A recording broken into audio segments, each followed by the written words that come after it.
But I'm not the first moderator. I think it's Professor Woodson. Oh, no, it's Tom. Do you want to chair for moderator? I was going to put it just at the end of the time.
Good morning.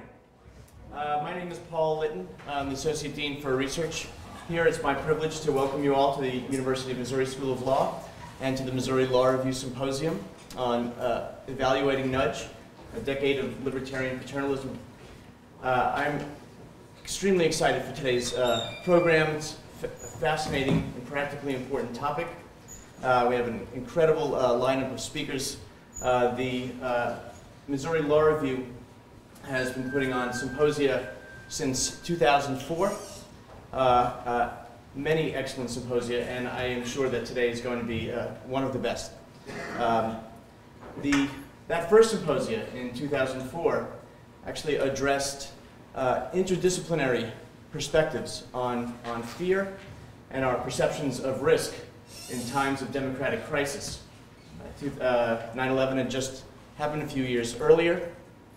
We had to ask, and we're still asking, to what extent should we sacrifice liberty for our security? And the keynote speaker for that symposium was Professor Cass Sunstein, who talked about certain psychological biases that can warp our perceptions of risk and cause irrational curtailments of liberties. And Professor Sunstein talked about ways that courts might safeguard against unreasonable curtailments of liberty. And today, I'm excited, we'll be talking about other psychological biases and the extent to which different policies can help each of us perhaps be more rational. So thank you, Professor Sunstein, for coming again. Very excited and thrilled to have you here. To our other speakers also, thank you so much for coming. Your participation today, your contributions also make this such a fantastic symposium. I don't know how much time you'll have to see what a terrific town Columbia is, though perhaps you've already noticed that the one downside is it's not always easy to get in and out of Columbia. So thank you so much for coming. We really appreciate it. To the Missouri Law Review, thank you so much for all your hard work, especially thanks to Brooke Wheelwright and the entire staff for all the work you've done to get this symposium going. Also, thank you so much for the work you're going to be doing on editing the articles that are going to be read by policymakers and academics well beyond the walls of the school. Also, thank you so much to our wonderful staff.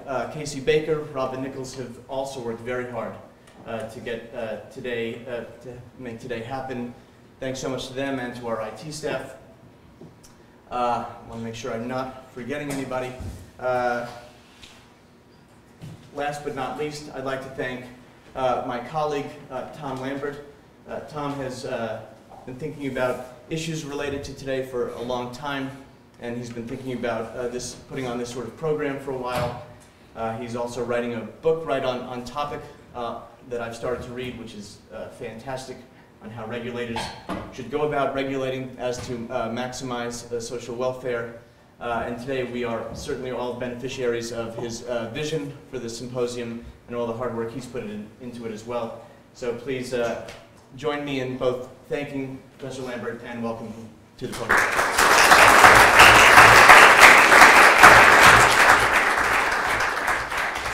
Thank you, Paul. I want to also thank the speakers for making relatively heroic efforts to get here to the middle of the flyover states. And also want to thank the administrative staff. Robin Nichols, who really just does a fantastic job. We're very lucky to have her at Mizzou. Very briefly, because we want to get started with the first panel, I wanted to set the stage just a little bit for what we're going to talk about today, because I see a lot of students in here. Many people may not know what we mean by libertarian paternalism. We're going to be looking at the last decade, the attempts to use this regulatory approach called libertarian paternalism that was a brainchild of Professor Sunstein and Richard Thaler, an economist at the University of Chicago.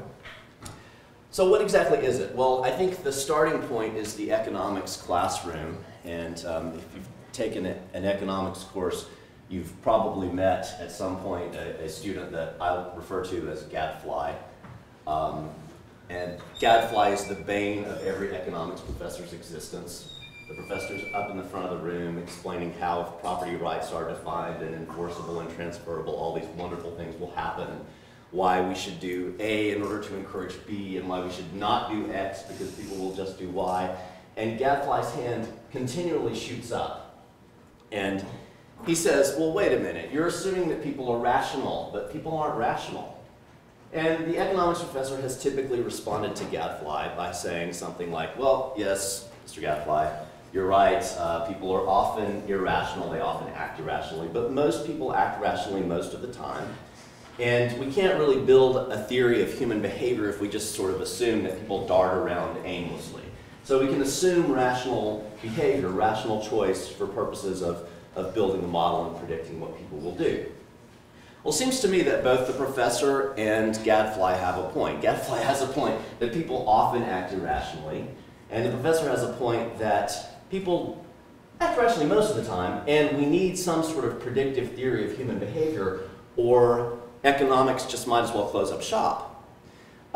In the last few decades, we've seen some developments in economics, and it really started with cognitive psychology, but the economists jumped on, where economists have observed that people do act irrationally, but they often do so in predictable, systematic ways. They make the same sorts of mistakes over and over again.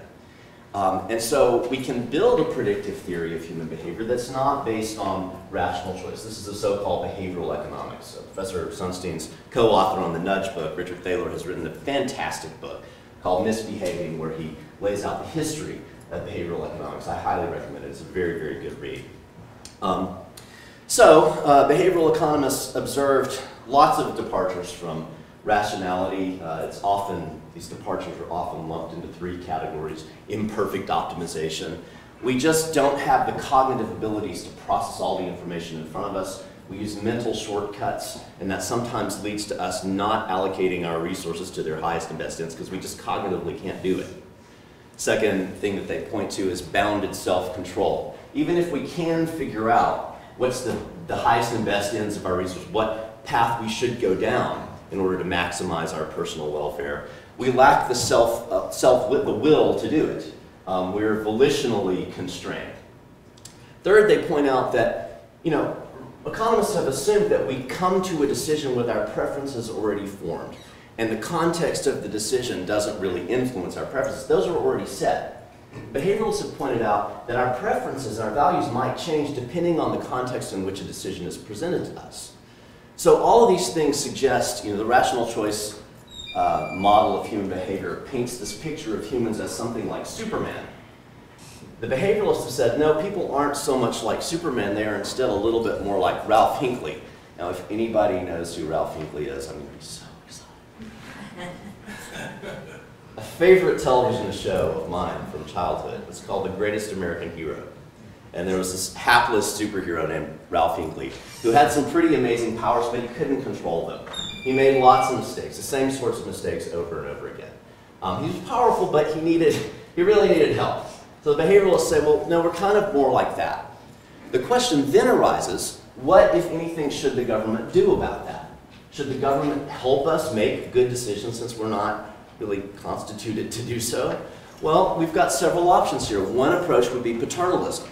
In paternalism, the government just makes the decision for you, implements bans and commands that help us make decisions that are good for us in the eyes of the people who are in government.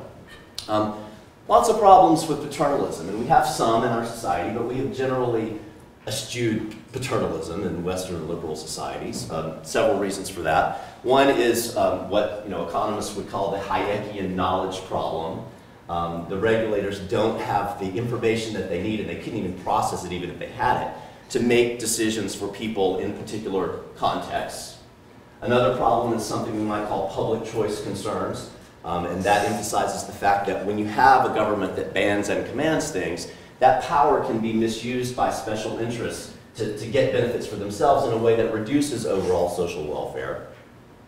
Another problem is that when the government makes decisions for us to protect us, we cut back on our own self-protection. So there can be an unintended consequence. So there are lots of problems with paternalism. Another approach would be a libertarian approach, which just says, okay, look, we live in a fallen world. Let's just have freedom and recognize the fact that people are going to make some mistakes, but it is illegitimate for the government to try to help us make better decisions. So the classic statement of this approach came from John Stuart Mill. He wrote, the only purpose for which power can be rightfully exercised over any member of a civilized community against his will is to prevent harm to others. His own good, either physical or moral, is not a sufficient warrant. He cannot rightfully be compelled to do or forbear because it will be better for him to do so, because it will make him happier, because in the opinion of others, to do so would be wise or even right. Mill takes the position that the only legitimate reason for the government to exercise its power over individuals is to prevent harm to others. If there's a market failure, it might be appropriate for the government to step in, but if there's just a problem with individual decision making, we got to let people make their own mistakes and live with the consequences. Now, what Professor Sunstein and Richard Thaler did is said, look, maybe there's some middle ground or a different approach between libertarianism, where we have to live with the mistakes but we avoid the problems of bans and commands, and bans and commands where we can help people make better decisions but we run into lots of other difficulties. Maybe we could do something else. So they suggest, first in a couple of Law Review articles, an article in an economics journal, and then ultimately in this book, Nudge, that came out in 2008, they suggest something called libertarian paternalism. And the idea here is that the government would take the insights that we've learned about human behavior from cognitive psychology and behavioral economics, and would craft rules and policies and defaults, choice architecture they call it, that pushes people slightly, nudges people in a salutary direction. And by salutary direction, we mean the direction we think they would go in were they not beset by cognitive and volitional frailties. This is what they would do if they were Superman and not Ralph Hinckley. Now, we want a safety valve in case we're wrong. And so libertarian paternalism says, we don't do this through bands and commands. Instead, we create choice architecture that nudges people in a certain direction, but allows them to opt out if they really don't want to go in that direction. So this approach is called libertarian paternalism because it is paternalistic in the sense that it encourages good decisions, but it's libertarian in that it ultimately preserves human freedom. Now, does it work? That's what we're going to talk about today. Since Professor Sunstein published his book in 2008, lots of people have gotten very enthusiastic about the notion of libertarian paternalism. Professor Sunstein went into government and headed up OIRA, which is the chief regulatory review agency for federal agencies. The British government created a nudge unit. Other governments around the world have been playing around with these ideas. We've experimented quite a bit. And so now is a good time for us to step back and assess what it is that we've learned. Does the approach work? How, if at all, should it be tweaked? Where are some other areas where we might try it? So we've brought together, in addition to Professor Sunstein, 9 folks who have studied libertarian paternalism. And we're just going to have a conversation. Now, we have 3 panels today, in addition to Professor Sunstein's lecture. It's typical at these sorts of symposia to have the panels organized by topic. I chose not to do that here because we're all sort of talking about the same thing. Does this work? How should it be tweaked? And I thought it was more important for us on our panels to have a diversity of viewpoints than to all be talking about the same very narrow issue. So each of the 3 panels has at least one person who's, I think, a nudge enthusiast and one person who's a little bit more skeptical. And I'm hoping that we'll get some discussion among the panelists and also from the audience. So, with that in mind, I invite our first panelist to come on up. I'm going to be the moderator for this panel. We're going for 75 minutes with these panels. Actually, slightly less than that because I talked too long. But, the idea is for each person to talk about 15 minutes, and then we will have some time for discussion among the panelists and also questions from the group. I'll quickly tell you who these people are. You've got extensive bios. I don't want to take any more time than I've already taken, so I'm not going to really tell you much about who these people are, what they've done. Believe me, they're severely accomplished. But I want to tell you a little bit about why they're here, why we invited them to come. So our first speaker this morning is going to be Greg Mitchell, the law professor at the University of Virginia Law School. And the main reason that we wanted to invite Professor Mitchell is he was one of the early critics of libertarian paternalism, and I haven't heard from him in a long time on what he thinks about things now that we have some experience on our belt. I did my due diligence when I was thinking about inviting speakers, and I pulled up a video of Professor Mitchell giving a charge to the class at the University of Virginia Law School, and I know that he's a very good speaker, so he passed the test. Very, very glad he's here. Second, we're going to hear from Hengchen Dai, who is a professor at Washington University in the business school, and she studies motivations, what it is that motivates people. And she is someone who's doing the background research that is the basis for nudges that get created. So I'm very excited to hear from her. And then finally we'll hear from Ryan Bubb, who is a law professor at NYU Law School. And Ryan doesn't know this, but he is actually the inspiration for this symposium. Right? So what happened was we were at a conference together in San Francisco, a Federalist Society conference looking at behavioral economics and the law. And there were, I think, about 12 people there. And I just thought Ryan was fascinating. He was able to talk about experiments that had been done with libertarian paternalism and some unintended consequences. And that's the first time I thought, we need to step back now and look at how this is operating. So that was the inspiration for this symposium, and I was happy to hear that he's going to talk about some of the ideas that he was discussing in San Francisco. So, Professor Mitchell, please take it away. Thank you. I have been that gadfly for behavioral economics for a long time, as Professor Sunstein knows. I got my PhD in psychology at Berkeley when Danny Kahneman was still there, and I can vividly remember sitting in Danny's classes, and Matt Rabin would come over, and I would be the one in the class up asking, but not everyone acts irrationally. So you get the cognitive psychologists portray everybody as if they act irrationally, so we get the flip side. And I was always the guy saying, wait a minute, Danny, isn't there some circumstances under which these problems don't arise? So I'm always that but see Mitchell citation when people are trying to appear open-minded, but they're not. So I'm delighted to be here to take stock of where we stand with libertarian paternalism and what I would consider an unfortunate turn of events, namely that nudging has become associated with libertarian paternalism, because I think nudging is not a useful idea and has become so expanded and abused that I'm not sure it helps us think about things anymore, but that'll be one of my points I make in a minute. There's absolutely no doubt, though, no matter how you feel about libertarian paternalism, it has been a tremendously important influence, not only in scholarship, but also in policy. And so I'm delighted to be here. Tom has already summarized very well the key idea behind libertarian paternalism. It's this idea that we can manipulate a choice situation to try to promote good choices without intruding too much on free choice. The basic idea is that we can allow these choice architects to use tools that many private companies have been using for a long time to try to nudge us in the direction of buying their products and services. Perhaps we can use some of the same tools that these markets are using to try to manipulate consumers. Maybe we can manipulate them for good. Right?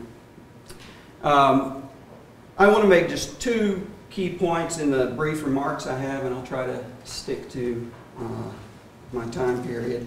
The first point is that, as I was just alluding to, the label nudge has come to mean so many things. I think it's in danger of having any real meaning any longer. To call something a nudge nowadays can mean so many different things that it fails to really tell us much of importance about the nature of the regulatory intervention. I think the original idea behind choice architecture and its linkage to libertarian paternalism was the idea that we would design the choice situations in ways that would be liberty preserving. We would steer people in directions, but there would be a way for people to avoid the choice that we're steering them towards if they want to do so. And that was the basic idea behind the 2008 book that gave rise to this idea of nudge. When I think the story is you accepted the editor's suggestion to call it, but you may have used that term before, I don't know. In any event, nudging has now been defined much broader than just simply liberty-preserving approaches that steer people in particular directions. Professor Sunstein himself has defined a nudge as as basically covering any aspect of policy design or implementation. So he wrote in one article, whenever a government has offices, designs highways, or maintains a court system and official websites, it will nudge. And the idea here, I think, is correct in the sense that choices must always be made about how the decision situation is structured. But when we use this broad definition of nudging, we basically have accepted that any aspect of policy design can be labeled a nudge. And I think what you're seeing is all manner of policy design now being treated as a nudge. And I'll just run through a fairly long list of some of the things that have been called nudges, and I could have made it much longer, but for the time. So we see interventions that seek to reduce transaction costs, such as trying to simplify messages in regulatory instructions to businesses. This just simple effort to reduce transaction costs have been called nudges. So just simply trying to present the message in a way that it will be read and not ignored. This is treated as a nudge. interventions that structure inputs and outputs in ways to try to avoid the risk of errors has been called a nudge. So for instance, in the UK, there was a change to the way doctors' notes were taken that was designed to avoid errors in the understanding of the doctor's notes. This great idea, this is called a nudge. Simply giving information to consumers or trying to make some pieces of the information more salient, like you would see with the UCC, some of the requirements to make some certain pieces of information salient, that's been called a nudge. So for instance, adding calorie information to, at Starbucks or wherever. This calorie information is treated as a nudge. Making large data sets public has been referred to as a nudge. Here it is public, do what you want with it. This has been called a nudge. Another example of an intervention that's now labeled a nudge is providing decision aids or commitment devices. So if you ask for email reminders for when a bill may be due, that's been labeled a nudge. Downloading a calorie tracking app so you can keep track of how much you've eaten during the day, that's been labeled a nudge. Interventions that seek to encourage deliberation or promote careful choice are considered nudges. So one of the early ones discussed was active choosing or prompted choice, where you force people to make a choice. Comprehension tests, that could be a form of an intervention aimed at encouraging careful choosing. Accountability manipulations that ask people to explain why they're making a particular choice would be another example of one of these nudges that aim to encourage deliberate choice. Nudges that delay consumption or restrict usage of a product or service fall into the category of nudge now. So if there's a 30-minute delay before you can use cheap upfront credit cards, before they'll be activated right after you purchase it, that delay to try to allow some cooling off period has been labeled a nudge. Regulating food and beverage size portions has been called a nudge. Interventions that make a favored choice more salient or easier to access relative to some other choice option have been labeled nudges. So the classic example would be the buffet, putting healthier foods in more prominent locations on the buffet, but also such things as adding extra steps to a transaction in order to purchase the less healthy food, for instance. Falls into the category of nudging now. Some nudges change the default option. This is probably the most popular nudge and the one you see discussed most often. So we change the default printing setting to double-sided printing versus single-sided printing, so we save paper. Or change the opt-in on a pension plan to being in the pension, opt-in on the pension plan as opposed to forcing people to opt-in would be an example of a nudge. Some nudges use option framing or choice composition to favor one choice over another. So if we call blood donations death preventing instead of life preserving, we see more donations. So the framing, the way the blood donation is presented can have an effect on willingness to donate blood. Some nudges, and I should put nudges in scare quotes here, I think, use incentives to make the favored option more attractive or the disfavored option less attractive, such as subsidizing the purchase of green technology, charging a small fee for the use of paper bags at grocery stores. Some nudges use emotional appeals to favor one option over another. The best example here would be graphic warnings on cigarette packages. Some nudges, and again I think I should put this in scare quotes because I don't think it really should fall here, try to change preferences. Some interventions are aimed at creating positive associations with healthy foods or whatever option the nudger favors, and create negative associations with unhealthy foods. Sometimes this is done at a very subtle or subliminal level. Sometimes it's an explicit advertising campaign aimed at changing preferences.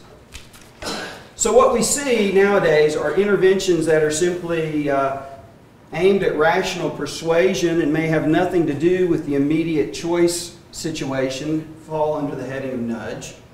As do interventions that I think do more than what we could really call nudging. They try to change preferences, or they greatly alter the value of particular options.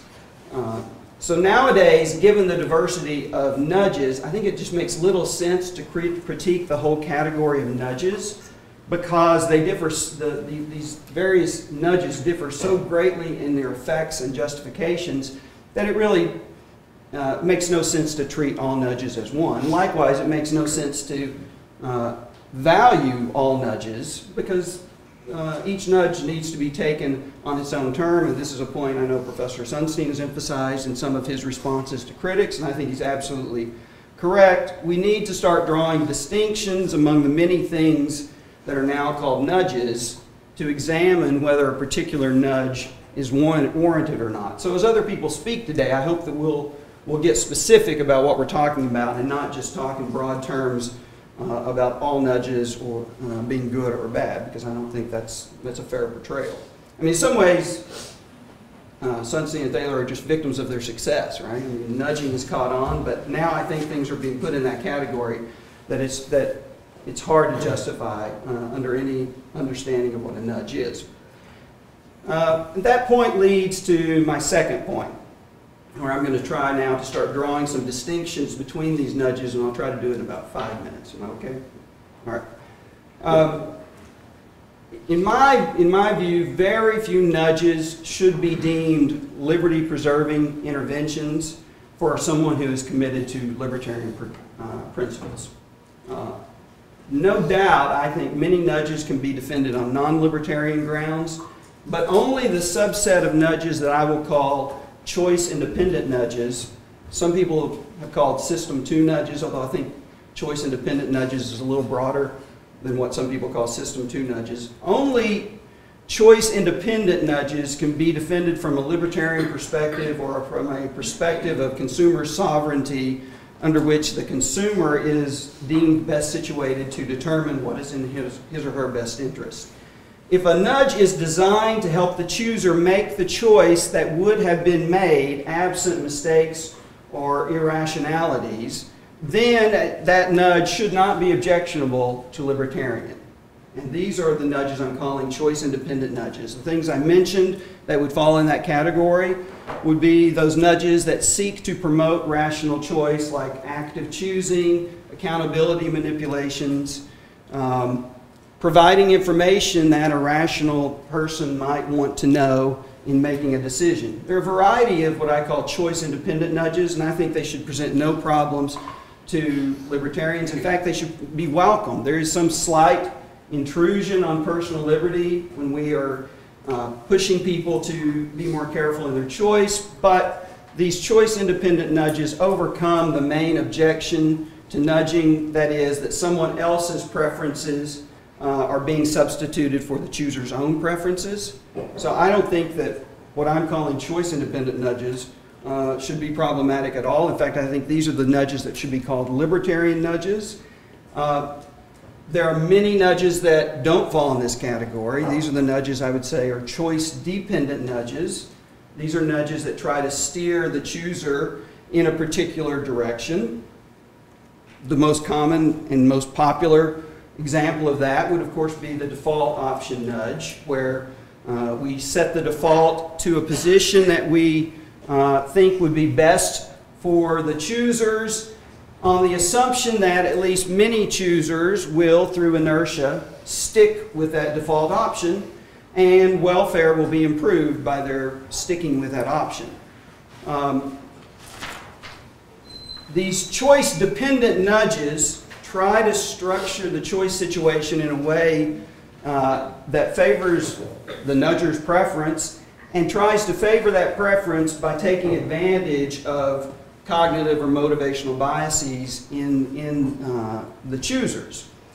So the idea is simply that if people fall prey to some of these biases and errors that Tom was referring to. We're going to protect them. We're going to help them make the choice they should have made had they not fallen prey to these biases and errors. I think that's very problematic, and I'll explain why. So you might argue that what's the problem here? We're just steering them in the way that the direction they would have gone had they been rational.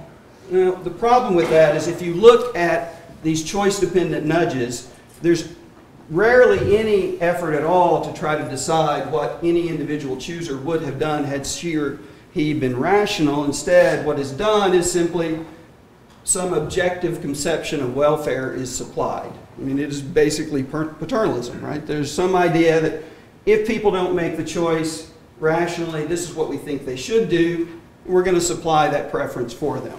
Now, you may say, well, what's the big deal here? We're going to steer them in the direction that the majority prefer. Surely, if we're choosing the majoritarian preference, that shouldn't be a problem. Well, a fundamental tenet of libertarianism is that each individual determines how he or she chooses to live. Others must respect those choices so long as they're not infringing too much on the freedoms of others. The fact that lots of people choose some course of action, even under conditions that promote rational choice, really is no reason to assume that all persons would rationally and freely make that same choice. So while it's true that the majoritarian preference may be what many people prefer, under a libertarian perspective, it is still imposing on some choosers the preferences of others, namely the majority's preferences. It's also no help, I think, to say that the intervention steers but allows the chooser to opt out at little or no cost. And this is the point that Tom had emphasized. What's the big deal? If they really don't want to do this, they can just opt out. Well, the problem is, if the nudge is well designed, people who fall prey to cognitive bias or motivational biases will never opt out, right? For the people who are beset by these cognitive and motivational biases, the opt-out is really meaningless. So the nudger is really making the choice for this group of persons who we can call the irrational choosers. And you might say, well, perhaps over time, we can look at what people do over time and maybe treat failure to opt out as evidence of acceptance of those, rational acceptance of the nudger's choice. Now, the problem with that, and that argument has been made by Sunstein and Thaler and others, that low opt-out rates are some evidence of the acceptability of a default option. But if passive, sustained acceptance of a choice signals true preference, then we should respect the choices of the many people who accept the no participation default on employee pension plans for years and years. But of course, the nudgers think that's a bad choice. So there's no principled reason to treat passive acceptance as normatively significant only when it favors the path chosen by the nudger. In the end, I think the only nudges that we should really count as libertarian nudges are these nudges that do not try to steer in any particular direction and simply are aimed at promoting rational decision making. A lot of those nudges will look just like traditional economic approaches to rational persuasion, such as information disclosures, simplifying, trying to reduce transaction costs. But I think what's really important about the libertarian nudging perspective is that it directs attention to how supposedly irrelevant features of a choice situation may interfere with rational choice.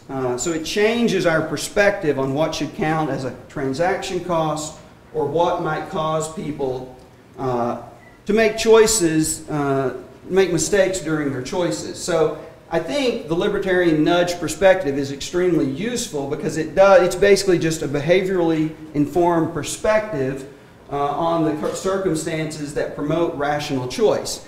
I think that's a wonderfully important contribution to policy design. I think that's an approach that should be acceptable from any perspective, including libertarian perspective. So I'm a big fan of libertarian nudges. somewhat skeptical still of choice-dependent nudges, but I think we're going to be talking today about what are the circumstances under which some of those nudges as well. I mean, I'm hoping nobody's going to disagree with the use of libertarian nudges, what I'm calling libertarian nudges, although you may disagree with them on effectiveness grounds. I know Ryan may. But from a libertarian perspective, no problems at all. Really what we should be worried about are these choice-dependent nudges. And there we have it.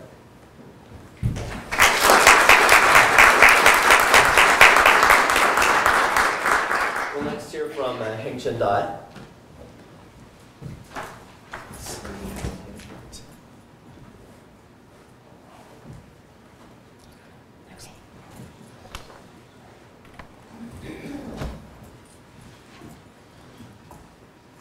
Hi everyone, I'm very excited to be here and share my field experiment that nudges people to save more. While after hearing Professor Mitchell's thought-provoking talk, I'm not sure whether I can necessarily call this is a field experiment about nudges, and I guess we can discuss whether that would fit your definition. It definitely fits my definition up to this point. So I want to share with you the lessons I learned from this field experiment, and I think the lessons can help us understand one caveat that might have been overlooked or have not been given enough attention when policymakers or managers design nudge interventions.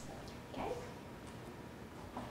With the growing interest in nudges, sometimes there may be the perception that we have a toolbox for nudges. Just as Professor Mitchell pointed out, there is a long list of things that we call nudges now, and people may have the impression that they can just reach out into the toolbox, find one tool, and apply it in a new context. But what might have been overlooked is that the specific design of interventions matter. Nudges can leak information about the implicit recommendations of the policymakers or what people typically do. And the implicit messages leaked by nudges may influence people's belief and matter tremendously to the outcome that can be produced by nudge interventions. And in today's talk, I am going to talk about field experiments that illustrates a setting where choice architecture appears to have leaked information in an important way and produce results that are surprising, at least to me and my co-author, compared with our intention, what we thought the results would be. So sit tight and let me tell you what happened in this study. This is John work with my beloved co-author, John Bashir, Katie Milkman, and Shalomi Benazzi. So we conducted a field experiment in the context of retirement savings.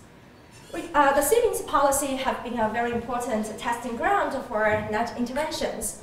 And one reason that many people fail to save sufficiently is the lack of self-control or myopic decision-making. So we developed two interventions that, based on past research, may help people increase their savings by helping them overcome the willpower problem, self-control problem. The first intervention is inspired by present bias, which refers to people's tendency to choose future-oriented options when they are making decisions for the future as opposed to now, when their effects will take effect later as opposed to now. For example, if I ask you whether you would like to increase your savings today, you may say no, because cutting your spending today is painful. But if I ask you whether you would agree to increase your savings next year, you may be more likely to say yes, because reducing your consumption starting from next year is not immediately painful. So can we increase retirement savings by leveraging present bias? We're not the first person to think about this, of course, and Professor Dick Thaler and Professor Shalomi Benazzi have thought about this and leveraged this idea in their very successful Save More Tomorrow program. Of course, the program was covered in Professor Seskin's book, Nudge. And let me give you a very classic example. In this case, some employees who had initially declined a traditional savings plan were invited to pre-commit to increasing savings rates by 3% every time they received a pay raise. And people who were offered this plan almost quadrupled their savings rates during the study period. This success has been replicated broadly, and it can be attributed to two primary sources. One is that the all-belt tightening happens in the distant future because the savings increases will come out of future pay raises. So that leverages or addresses present bias. And the other reason is that those employees do not experience real losses in their take-home pay because the increases in savings rates are associated with future pay raises. And this mitigates the loss aversion. And to our knowledge, there has now been a clean study in the field that isolates the impact of those two factors. So we want to conduct a study that allows us to test the impact of simply offering people the option to save more in the future as a means of increasing savings rates. And the other intervention we explored is based on some recent research, including my own work, on the fresh start effect. So in this line of work, my co-authors and I find that fresh starts associated with the beginning of a new epoch or a new time period, such as the beginning of the week, the month, the year, holidays, and birthdays, motivate people to pursue goals and to engage in future-oriented activities, such as exercising more, creating commitment contract online, and eating healthy food. And even by simply highlighting a day as a fresh start, such as highlighting spring equinox, it's the beginning of a new season, motivate people to initiate a goal or engage in activities that can facilitate goal pursuit. So we wonder whether we can further increase savings by allowing people to save more not only in the future, but also the future when the future is particularly associated with a salient fresh start date, such as the person's birthday or a holiday. In our field experiment, we send mailings to more than 8,000 eligible employees in 4 large US universities in October 2013. And we allow them to increase savings by having them simply complete a simple form. And past research has shown that this type of simplified enrollment process can be very helpful by itself. And employees were randomly assigned into one of 3 experimental conditions, which I'm going to show you a template for. So no delay, stand delay, and a framed delay. Okay? In the no delay condition, employees receive a mailing that looks like this. This is an example from UPenn. And the only thing they need to do is to check this box, sign their name, and then mail back this form. And they would be enrolled as soon as administratively possible. Okay? And every condition has the same deadline. They have to respond within a month. In a stand delay condition, the only change is that we added one more option, the second option here, that allowed employees to indicate that they would like to be enrolled at a time delay. And since every employee has to respond in advance, by checking this box, they pre-committed themselves to increasing savings. Okay? And we experimentally manipulated the delay to reach from 2 months later to 6 months later. In the framed delay condition, the delay option was associated with a future first start date, which could either be the employee's next birthday or one of 5 upcoming holidays, such as Thanksgiving, New Year's, and the first day of spring. And in this case, we kept the objective length of the delay the same between the stand delay and the frame delay condition, and we only changed the framing. So to capture the accumulation of retirement wealth during our study period, for everyone we calculated the total dollar contributions they had to the retirement savings plan over the course of 8 months, and then we divided that by their total salary to get at average contribution rate. And I'm going to show you regression results that have already controlled for some other factors that could influence retirement savings as well. Okay, so let me first answer the question of whether first start framing changes savings decision. To answer this question, the appropriate comparison should be made between the stand delay group and the framed delay group, because for both groups of people, they have an option to save more later, right? So we find that when people were offered the option to save more after a future first start date, on average, they are marginally significantly, their average contribution rate increases marginally significantly, compared with the stand delay group, where people had the option to save more later, but the later option is not highlighted in relation to a future first start date. And based on past research, we thought birthdays and New Year's could be two particularly important fresh start dates, and we intentionally stratify our sample accordingly. So now let's look at what fresh start is driving the effect. And we do find that birthdays seem to be driving the effect in the sense that the birthday frame, the delay condition significantly increase the average contribution rates relative to the stand delay group. But we don't find effects of holidays, and to our surprise, we also didn't find New Year seem to be associated with a particularly strong effect in our context. Okay, and now let's answer the first question I raised, that is whether a stand delay option can change civics decision. As I mentioned, I learned something unexpected from the findings. So to our surprise, we find that the stand delay condition actually lead to significantly lower average contribution rates relative to the no delay condition. So by offering people an additional option that allow them to save more in the future, we actually make their average contribution rates to be lower during our study period. Some of you might be wondering, well, in this case, when you give people the option to delay their savings, some of them probably would choose the delayed option and start their savings late. Well, I agree with that, and when we designed the experiment, we had hoped that by allowing people to save more in the future as an additional option, we can mitigate present bias and get more people excited to sign up. So we are hoping that the response rate will be higher in response to our intervention, and if we can observe people long enough, hopefully the increased response rate can overcome the choice of the delayed option for some people. So is that the case? Are we actually attracting more people? It just happened to be the case we are observing for a not long enough period.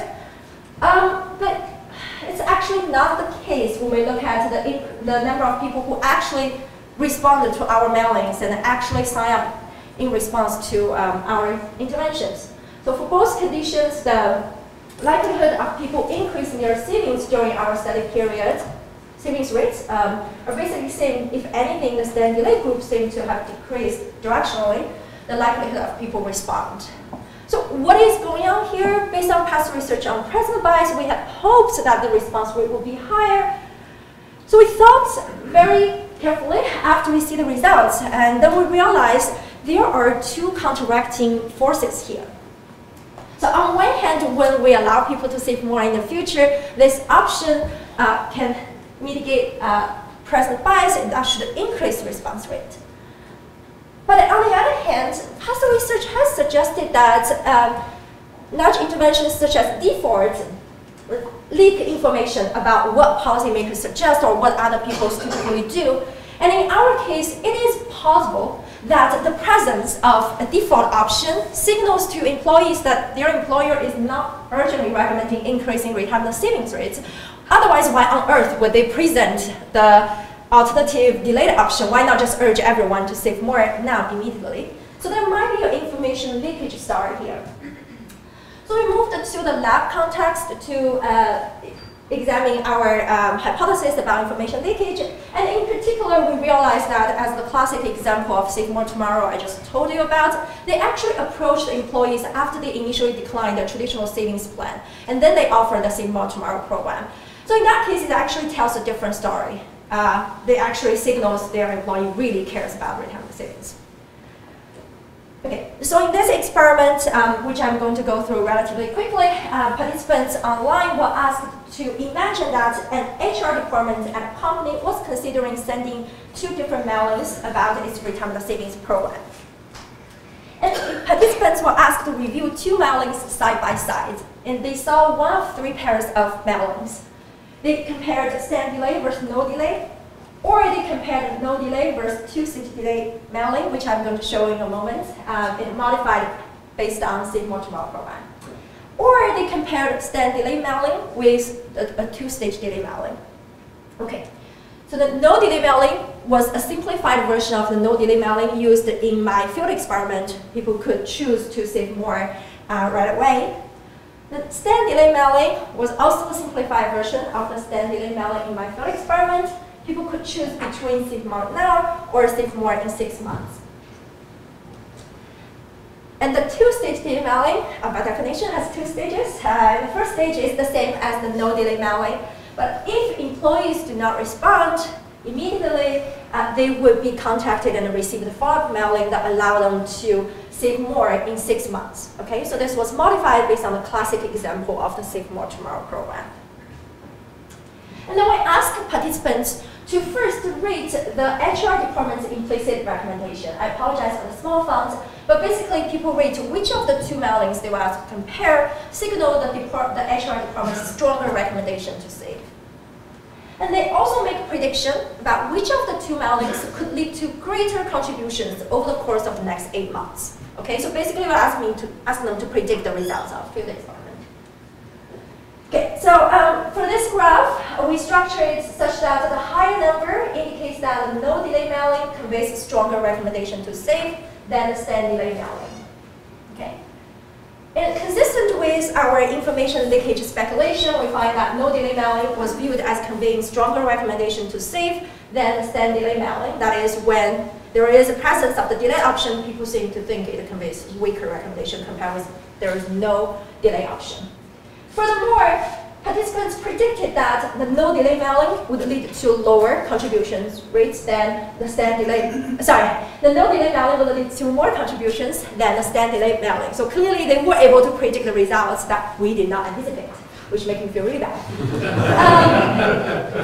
And then we asked them for a different set of people. They compared 2-stage delay mailing with no delay mailing, and they do find that the two-stage delay mailing conveys a stronger recommendation to save than the no delay mailing, which is consistent with the success of the Save More Tomorrow program, and indeed they predicted the 2-stage delay mailing would lead to greater contributions. This is very mouthful name. Probably I didn't come up with a better name. And lastly, we see that 2-stage delay mailing was viewed as conveying stronger recommendation to save than the stand delay mailing, and was expected to lead to greater contributions. To summarize, what we find in this study is that if we associate the time delay with a future first start date, it may help with savings relative to if we just offer people a delay option, period. And this effect is driven by birthdays. Of course, we don't know whether it's necessarily about first starts. It could be birthdays make aging more salient, and we cannot rule out that explanation. But importantly and surprisingly, offering a stand delay decreases accumulated savings and has no effects on the likelihood of people responding to the opportunity to save more, at least in our case. And this might have been related to the information leakage story I told you about. So what do we learn? What can I offer as a tips or takeaway thoughts? One is that we think it's very important for designers of nudge interventions to be aware that information and recommendations may be leaked by a specific design of the intervention, and which calls for pilot testing nudges to assess what implicit messages may be leaked before you roll it out to a broad population. And also, based on the first start framing, it suggests one potentially effective intervention is to send mailings to people that highlight a fresh start date without actually offering them the delayed option. And with that, I thank you everyone for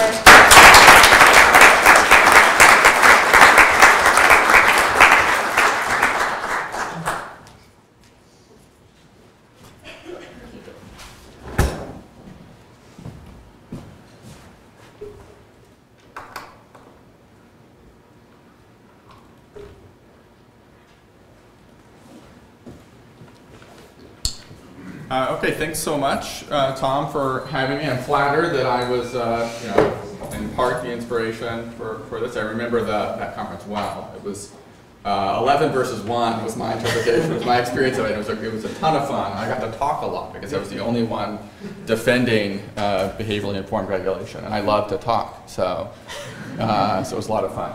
So today, what I want to talk about is automatic enrollment in 401k plans. This has really been the poster child for the nudge approach, the sort of great success of taking the ideas behind libertarian paternalism and applying them to a real-world pressing policy problem. I want to talk about the actual experience of the practice of employers adopting automatic enrollment and how that's worked out in practice. and then suggests that rather than being a poster child, perhaps this ought to serve more as a cautionary tale. So the story begins, here we go. The story begins back in 2001 with the publication of a path-breaking article in the Quarterly Journal of Economics in which the authors studied an employer that shifted their retirement savings plan from an opt-in design, where workers have to submit some paperwork to affirmatively elect to contribute to the plan, to an automatic, an opt-out design, where new hires are automatically enrolled at some default contribution rate. And here's one of the key figures from the paper. Plotted here are the participation rates in the plan. The black bar is for a cohort of employees hired after automatic enrollment, and then the gray bars are the participation rates for various cohorts hired prior to automatic enrollment. And the bottom line here is it had a big impact on participation rates. So participation under automatic enrollment is up at 86%. It's far lower for employees that are comparable tenure length under the opt-in design. So based on this finding, a group of economists and lawyers advocated that employers adopt automatic enrollment to increase their workers' savings, and they adopted the argument. So I'm trying to think what the intellectual history here is. So Cass had not written the Nudge book yet, but already the ideas behind libertarian paternalism had hit the Law Review pages, I suppose, because they very much, Gale, Eager, and Orszag were key players advocating for automatic enrollment, and they very much adopt the libertarian paternalism line. You see their argument. They stress that none of these default arrangements are coercive. Workers remain free to opt out. They're merely pointing workers in a pro-savings direction when they decline to make explicit choices of their own. And Peter Orszag, in particular, helped craft legislation that removed regulatory barriers to employers adopting automatic enrollment. And his take on the political process here was that automatic enrollment became like apple pie on Capitol Hill. Everyone was for it. And I think that's, in many ways, that's a key aspect of the libertarian paternalism approach, is it really does help cross political divides in fashioning sort of politically palatable paternalistic policies. After the pension, so the legislation was ultimately enacted by Congress in the Pension Protection Act of 2006, after which there was huge uptake of automatic enrollment by employers. So this is data from Vanguard.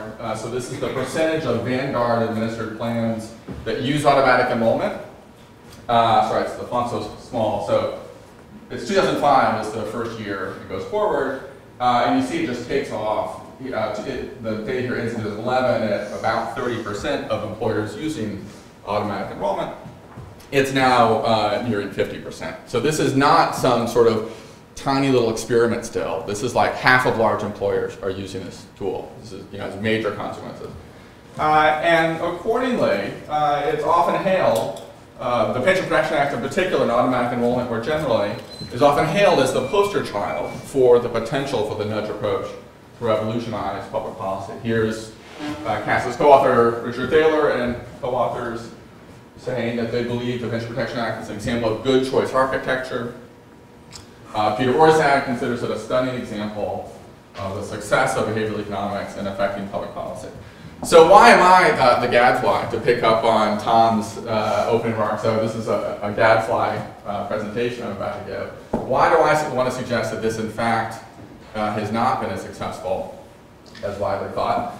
Well, here's the key issue, or one of the key issues.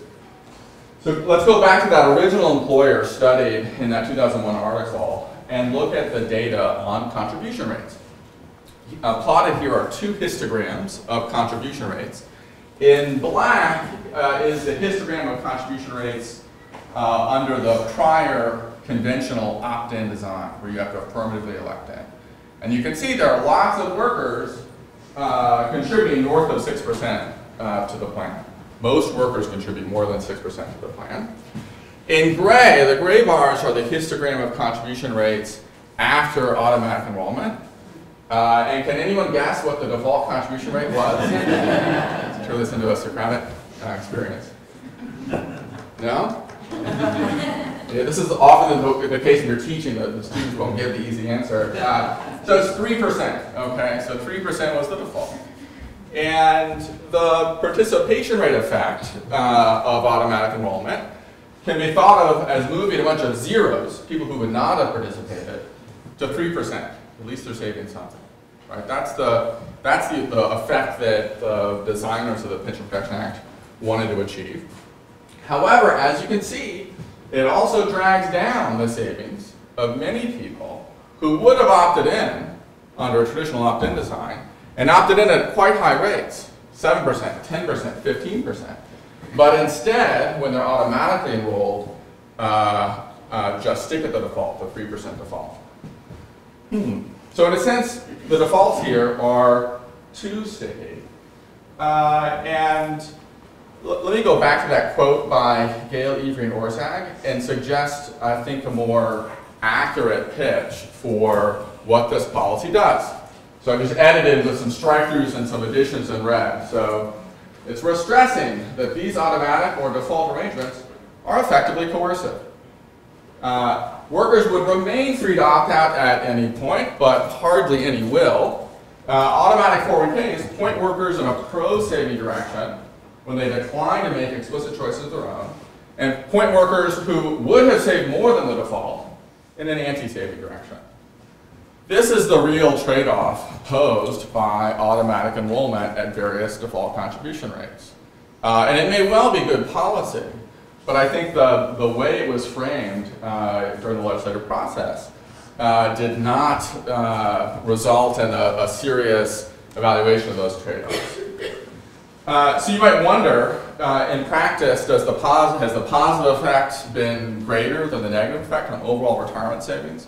Well, the jury's still out. We don't have a great study yet, but here's just the basic time series of contribution rates in red over the same period where we saw the uptake of automatic enrollment, which I just plotted it in blue. And you see that as automatic enrollment gets to about 20%, we see average contribution rates actually falling among that group of employers. So this is not, this is not a serious study. This is just like basic trends. But I think it's pretty clear that automatic enrollment has not meaningfully addressed the undersaving problem. And it's possible that it actually reduced overall retirement savings. So given this, let's back up and think a bit about the basic premises that underlie the Pension Protection Act to try and get a handle on what's going on here. So I think there are three key premises underlying the Pension Protection Act, which again, that's the legislation that removed barriers to using automatic enrollment. So the first premise is that many people, if left to their own devices, will undersave for retirement. That's, of course, the premise of retirement savings policy more generally. Second is that the details of employer plan design matter. That choice architecture matters. And there's now a great deal of evidence showing that choice architecture of these plans has a big effect on savings outcomes. But the third key assumption is that if we remove regulatory barriers to employers using all the tools in the nudge toolbox, as Hengchen and Greg discussed, that those employers will then act as paternalistic social planners, use those tools to address the policy problem of increasing retirement savings. And this was, I think, not understood that this was a key premise at the time the legislation was adopted. And I want to spend the rest of my time challenging it a bit. So there are some prominent economists who have indeed argued that employers' incentives are well aligned with increasing retirement savings of their workers. Here's a quote from Barr, Malenko, and Shafir, who contrast the retirement savings context with other market contexts like the consumer credit market, where we think that the equilibrium outcomes in the marketplace might exacerbate the biases of consumers. But if you think about it a bit, this is kind of an odd view. In other parts of economics, we typically think of firms as profit-maximizing market actors, not paternalistic social planners. And indeed, we have a set of tools in economics for modeling the behavior of firms. And in ongoing work with Patrick Warren, we, in essence, take the conventional models in economics where firms maximize profit and workers, in our context, make choices maximizing their utility, and ask the question, what are the equilibrium set of retirement plans that emerge when profit maximizing firms contract with workers that are subject to the behavioral biases that we think lead to the undersaving problem? And the upshot of our analysis is that the equilibrium retirement plans that emerge use defaults that actually reduce savings rather than raise savings. So why would that be? Let me try and give you a sense of the intuition behind the result. So some important premises. So first, let's suppose that the workers that are contracting with firms in the labor market, at the time they're making choices about what job to take, they don't think about the default rule that governs the 401k savings plan, which I think everyone in this room who has contracted in the labor market, I suspect that not a single one of you thought about the default rule of your employer's retirement savings plan when you chose to come work at Mizzou rather than somewhere else or the like. Second, we're going to assume, we're going to adopt a standard assumption in behavioral economics for the underlying behavioral reason for an undersaving problem. Namely that some workers are naively myopic, and they overestimate how much they'll save in the future. The result is that in equilibrium, employers are going to use a default that minimizes worker savings in the plan. Why? Because that results in lower matching contributions made by the employer, which then enables the employer to make a better offer on the salient dimensions of compensation, things like the wage, which I know all of us think about when we're making choices in the job market. So I'm going rather quickly, and there are all sorts of subtleties here. I hope this isn't too quick. If it's of interest, I can talk more about this at break or in the Q&A.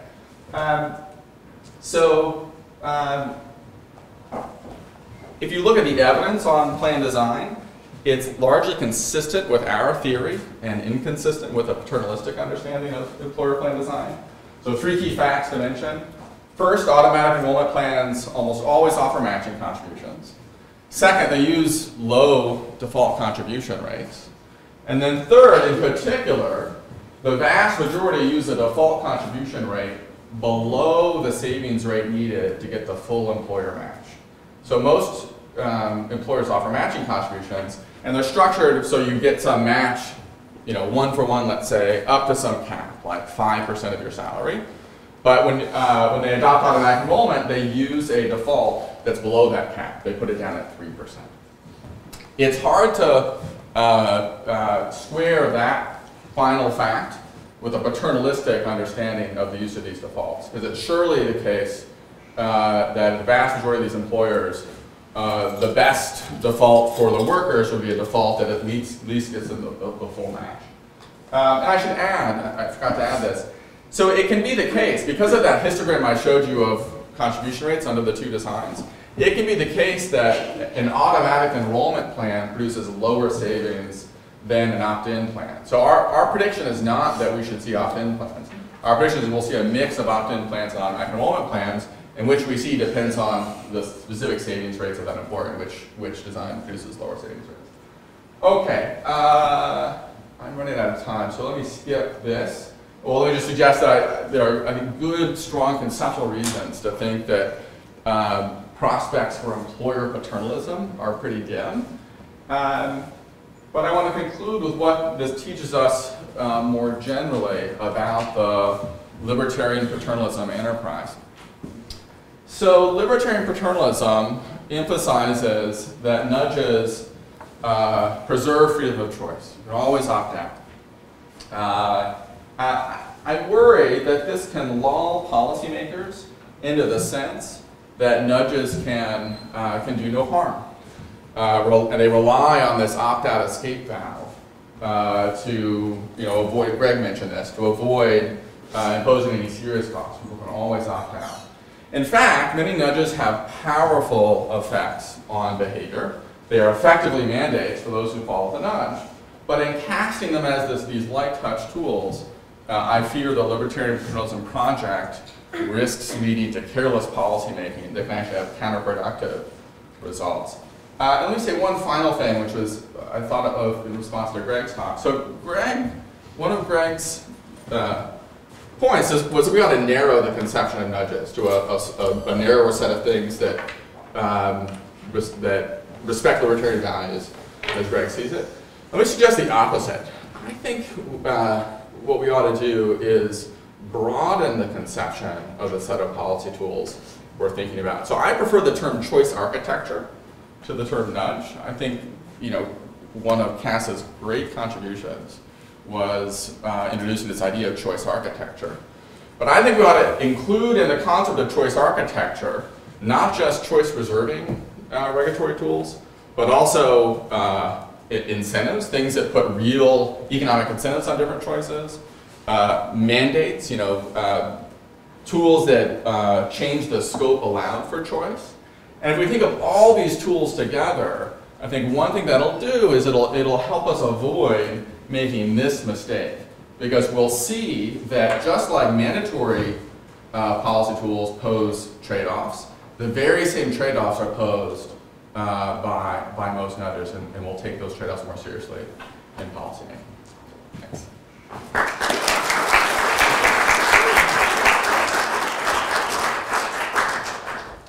We've got about 15 minutes for some questions, and I was going to have panelists weigh in, but I'm just going to let you all raise your hand if you have something to say in response to each other, since we have such short amount of time.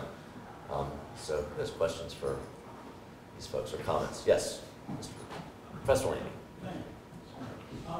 It sounds like from Professor Dai and Professor Bubb's presentation that the particular parameters make a big difference, and the way the choices are structured make a difference. So, I mean, one could imagine that the PPA, if they had designed that differently, you would have different results. And it sounds like what you're saying is that that's a good thing in terms of if it were better designed, it would have the kind of paternalistic benefits that you think are legitimate, if I understand you right. And I guess going to Professor Mitchell, as you were describing the list of reasons why not to, the problems with libertarian paternalism, one of the things that you didn't mention, unless I missed it, was whether any paternalism in the structure of the choices is legitimate. And the impression I got was that you don't think so. And I guess I'm wondering if there might be. So for example, one of the things that most of us deal with if you go shopping in a lot of supermarkets is, you know, you may have to pay a couple cents more for if you get a bag from them, or you may get a credit for if you bring your own bag. And that may have some benefits in terms of the environment and pollution and things like that. And that isn't a matter of a personal choice, it's a matter of social policy and social benefit. Now, some people may say, well, you know, phooey on that, who cares about that? People should just, you know, make their own choices. Is there any role for some social policy, some paternalism in it? Obviously, there are risks with anything, but could you imagine a rationale justifying a paternalistic set of incentives, perhaps along the lines of what I understood Professor Bubb was suggesting? So I think the most effective nudge of all may be linking nudging to libertarian paternalism. I mean, this picks up on Ryan's point that it's many things we're now calling nudges are being sold precisely as Ryan was saying, as if they are minimal intrusions on liberty. And my simple point is, if it is a choice-dependent nudge, it's not going to, for the people, for instance, who are accepting the 3% default rate, this is not going to be a minimal intrusion on liberty. This is going to effectively be paternalism. And so I would say to you, whether that's justified or not, we would have to have some welfarist conception of, you know, new policies are appropriate, or just simply let it be a political choice. My simple point is, it's at minimum confusing, at best, you know, at minimum confusing, if not outright deceptive, to suggest that this is somehow libertarian to be charging 5 cents for the paper bags, which is one of the, again, I think it may be justifiable. It's just not justifiable on any libertarian grounds or any sense of consumer sovereignty grounds. So that's my simple point, is we shouldn't be linking nudging necessarily. I mean, I guess I completely agree with Ryan. We shouldn't be linking choice architecture with libertarian paternalism. We should be asking, are there any nudges that are consistent with libertarian principles? I think there are. These nudges that don't steer you in a particular direction. I find those hard to object to on any grounds, other than simply empirical grounds that they may or may not work. But I think if we're going to do some of the things you're talking about, we're going to have to look elsewhere than some kind of libertarian justification for them. Well, you're talking about the libertarian camp. It doesn't sound like you're accepting the paternalism part of it. So, I mean, maybe it should be $1 per bag or $2 or whatever the amount would be that would have the effect that would be desirable. And it doesn't, I mean, I don't hear you talking about any, it sounds like you're from a libertarian perspective, if that's done transparently and you know the tax, I mean, this is just a taxing approach, right? I have no problem with that whatsoever, and then let people make the choice whether they want to bring the bag or not, you know, buy the bag or not. I have no problem with that at all. But let's not suggest that this is anything other than simply taxing the options we want to promote. Now, you know, I mean, obviously, and Professor Sunstein and Professor Thaler recognize these things, and they talked about how at some point it may be too big a cost, or increase in transaction costs, where we now may start looking like we're doing more than simply nudging. But I would say, you know, let's just treat this as a tax and decide whether or not we want to use it that way. I mean, that seems like a straightforward question to me. I'm not sure why we link this to nudging at all. Sorry. So I wanted to follow up on these somewhat related questions. So you were comfortable with the idea of choice-independent nudges. I use your language. But choice-dependent nudges were the ones that started to make you feel comfortable. Is that correct? Or Just from a distinction between them. consumer sovereignty perspective, yes. So with the choice-dependent nudges, one of the criticisms that I thought I understood was that you're concerned that the cognitive and motivational biases that we have actually negate our ability to opt out. If they're done well to take advantage of those, there should be some group of people who are not going to be opting out. So tell me more about that. So I'm thinking of the standard default organization scenario, right? Right. So how are the cognitive and motivational biases that we have keeping us from opting out in a situation like that?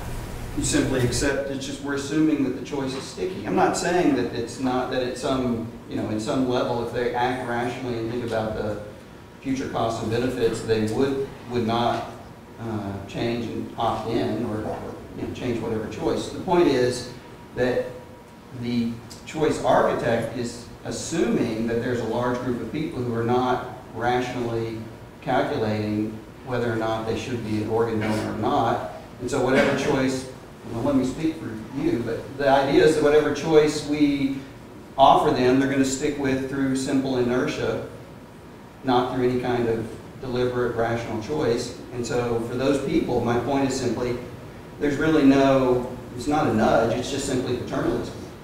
And so you need to justify it on grounds that this is a good social policy. I mean, going back to the point. That may or may not be true. I mean, in an effective nudge, may have no impact on people's behavior. Right? That's my simple point. If the nudge is done well, I mean, I know, should we call it a trick? Whatever, we're taking advantage of what we know. We're taking advantage of what we know about heuristics and biases to drive people in certain directions. And if no one actually falls prey to that bias, wonderful. It's certainly less paternalistic than some other, you know, than an outright ban. I absolutely agree with that. It seems like it's more related to strength of preference. You know, so if you're really indifferent, then the opt-in and opt-out would make I think that's right. a strong effect. And I'm hoping we're going to talk about that on a future panel with Jacob and others. I mean, at some point, are we really interfering with any choice at all? Because I think for a lot of these things, people have simply no strong preferences. Again, don't get me wrong. I'm talking about at a principle level. I'm just talking about at the principle level. In the details, particular nudges raise much less concern than some other nudges. Some nudges are of little concern to me. But some nudges, I think, particularly well-formed ones, like, again, the ones Ryan was talking about, I think those, again, from a freedom of choice or libertarian perspective, should be quite concerning. And then, you know, you can have them concerned from a libertarian as well as a welfarist perspective, like Ryan does. Yeah, Paul? So can I follow up and just ask a question about the principal libertarian view? So I was just wondering if you could say more about, I remember you saying that for the opt-out policy, given that we know that people act in predictably irrational ways, what we're basically saying is we want people to act according to the preferences of the nudger. But I was wondering, if we do know that people act in predictably irrational ways, we know what the effects are going to be of an opt-in policy, we know what the effects are going to be of an opt-out policy. Either one, if we choose, regardless of the one we choose, aren't we in a sense setting course in line with the preferences of the nudger? So then why would one choice, why would opt-out be any more freedom reducing than the opt-in? I'm just wondering from the libertarian perspective, why is opt-in more freedom preserving than the opt-out? Well, again, I think it depends on who the nudger is. I think that once it's the government, I think we have bigger concerns about that. And the idea, I'm not a strict libertarian here, I'm just playing one for purposes. But if you were truly committed to a libertarian philosophy or theory of justice, then the only grounds on which it would be permissible for the government to intervene would be to rectify some kind of improper exchanges, right? And so, and those happen all the time in the private market. And so it's not the role of the government to step in and protect people when their employer is trying to save money for whatever reason and not match all the way up to 5%, right? That happens all, don't get me wrong, I have no doubt that markets try to exploit these consumers all the time. The idea is we would rather have the markets regulate this than the government nudging. So again, I think you can make a strong argument, a strong welfarist argument for many of these nudges, but I don't think you can make a libertarian argument. I don't think it's any argument to say, well, choice architecture is pervasive. That's absolutely true, but it comes down to who's nudging for what purpose, then starts to raise concern. I could chime in on this and connects to an earlier point, which is, so the Pension Protection Act took an approach of having these private institutions, employers, be the choice architects. And I argue that from a welfarist perspective, that's a bad policy design. That's going to predictably result in choice architecture that does not achieve the policy goal of increasing savings. But Greg actually suggests a potential explanation that, again, that aspect of the policy design is, again, part of libertarian paternalism, that it's more libertarian in some sense, in some hand-wavy sense, to have the employer make these choices about choice architecture than the government. From a welfarist perspective, I think, and this goes back to the earlier question, if the Congress had put more structure in the Pension Protection Act about what plan designs were allowable, they could have been much more effective at increasing savings. Yes. I'm kind of interested in your comments on the role of transparency here, since we're talking about how to encourage informed choices. For example, on the 401k, where people put out that it was at a lesser rate than what the employer match was, should there also be a disclosure that if you want the employer match, it's X?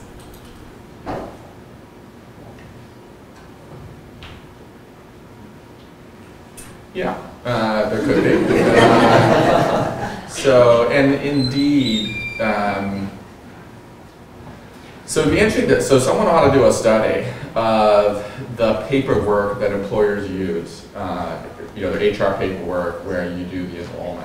I don't mean a study testing different disclosure designs like was presented by Hengchen, but a field study looking at the actual designs that employers use to get a better sense for what the full choice architecture is in these plans. But you know, I'd be curious to know what they do.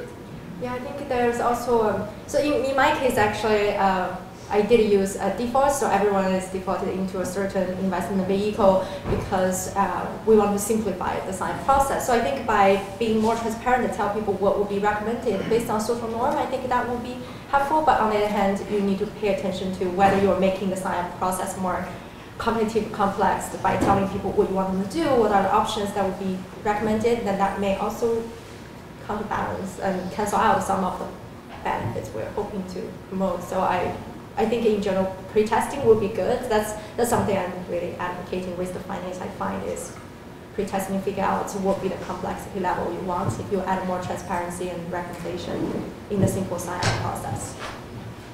Let's take one more. Right. I had a question.